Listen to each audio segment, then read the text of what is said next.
va faire 2 ans que le pays est en guerre, qu'il y a eu des massacres et des morts et des dizaines de milliers de morts, ce qui crée des désirs de vengeance des deux côtés d'ailleurs. Donc il y a beaucoup de méfiance et je pense que les deux camps, si on peut dire, sont eux-mêmes divisés.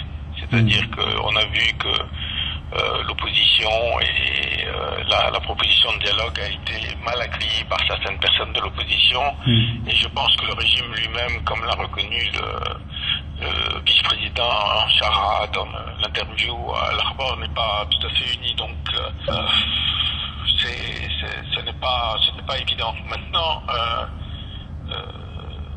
ça dépend aussi, l'autre facteur, c'est la situation militaire, c'est-à-dire tant qu'on est dans une situation où, en gros, un des camps pense qu'il peut l'emporter et écraser militairement l'autre, ça ne favorise pas non plus le dialogue. Maintenant, ce qu'il y a effectivement de nouveau, c'est que effectivement, il y a un mouvement dans le camp de l'opposition, il y a, semble-t-il, des contacts entre les États-Unis et les Russes, en tous les cas, certaines des puissances étrangères veulent maintenant, peut-être plus qu'avant, une solution. Donc ça constitue une pression, mais il ne faut pas se cacher que le chemin est très long.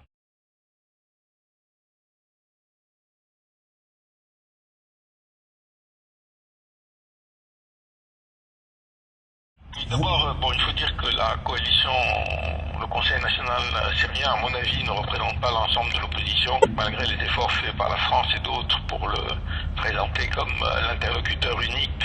Ce n'est pas vrai. Il y a d'autres composantes de l'opposition. Donc déjà, évidemment, ça rend les choses compliquées. Mais effectivement, dans le Conseil national lui-même, la proposition a suscité beaucoup de critiques, donc c'est effectivement, comme je l'ai dit, ça ne va pas favoriser des initiatives. Alors est-ce qu'il peut prendre, lui, des initiatives individuelles pour ouvrir la négociation? Je ne sais pas, ça c'est difficile à mesurer. Non, ça risque de diviser l'opposition, mais en même temps, ce qui a changé, si vous voulez, c'est que l'opposition a toujours été divisée. Ce qui a peut-être changé, c'est que les puissances extérieures, je pense à la France maintenant, qui a joué un rôle très important dans l'appui au Conseil national syrien, semble plus ouverte à l'idée d'une négociation sans condition. Donc ça peut créer une situation un peu plus facile.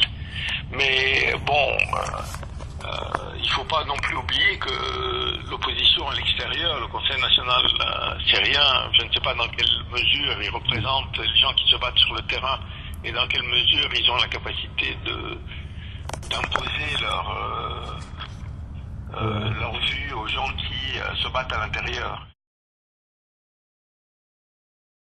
C'est un des combats. En même temps, on est quand même dans une situation où il y a des centaines de milliers de réfugiés, où je pense qu'une partie de la population syrienne est très fatiguée à tous les sens du terme de ce qui se passe, et que s'il y a des gens qui entrent avec courage dans un processus de négociation, je pense qu'il peut y avoir une réaction positive d'une partie de l'opinion syrienne dans tous les cas.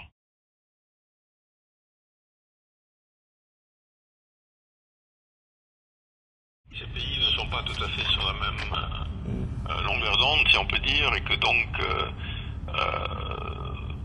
la surenchère entre les différents pays qui n'ont pas tous les mêmes stratégies, les Saoudiens n'ont pas la même stratégie finalement que le Qatar, qui n'a pas la même stratégie que la Turquie, qui n'a pas la même stratégie que la France, tout ça crée une très grande confusion. Il faudrait, mais c'est pour ça que c'est important que à mon avis, le plus important aujourd'hui, c'est s'il y a possibilité de dégager un consensus américano-russe qui entraînerait les différentes parties extérieures à être un peu plus modérées et un peu plus ouvertes à l'idée de négociation. Il faut négocier. Aujourd'hui, je pense que la meilleure chose, c'est de négocier sans condition. Sinon, le fait qu'il faut une transition politique qui s'achève par des élections libres et démocratiques.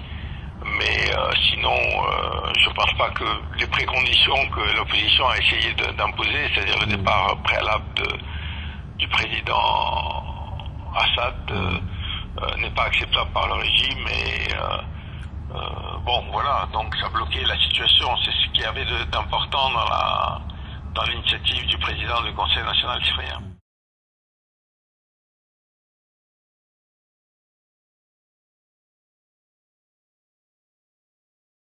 Non, écoutez, moi je pense, j'utilise souvent la comparaison, même si elle n'est pas tout à fait la même.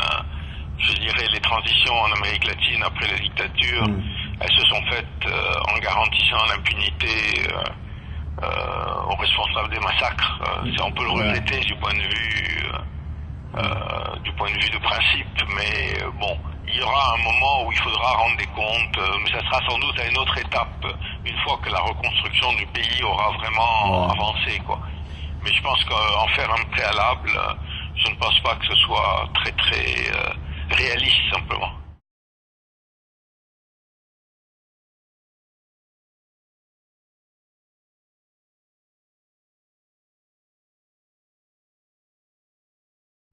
Je ne sais pas si c'est simplement la question du découpage colonial, c'est-à-dire c'est aussi le fait que ces révolutions marquent, pas seulement en Syrie, partout, une étape pour un changement positif dans la région. Maintenant, ça se fait dans des conditions très difficiles, dramatiques en Syrie, beaucoup plus difficiles à Bahreïn, en Tunisie et en Égypte, on voit bien ce qu'il se passe. Mais globalement, c'est effectivement, si ces révolutions aboutissent à des gouvernements plus démocratiques, plus indépendants, plus capables de définir leur propre politique, ça sera effectivement, je dirais, j'espère, en tous les cas, l'étape finale de la décolonisation.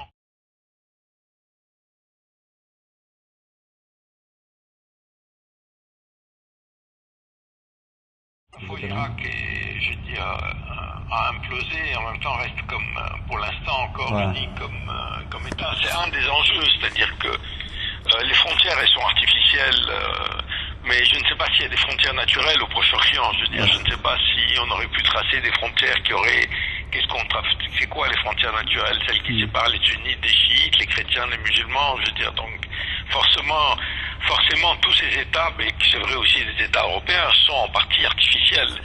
Le problème, c'est de trouver les conditions politiques qui permettent à tout le monde de vivre ensemble. Je veux dire, on le voit bien en Irak, comment on intègre tous les Irakiens, qu'ils soient chiites, sunnites ou kurdes.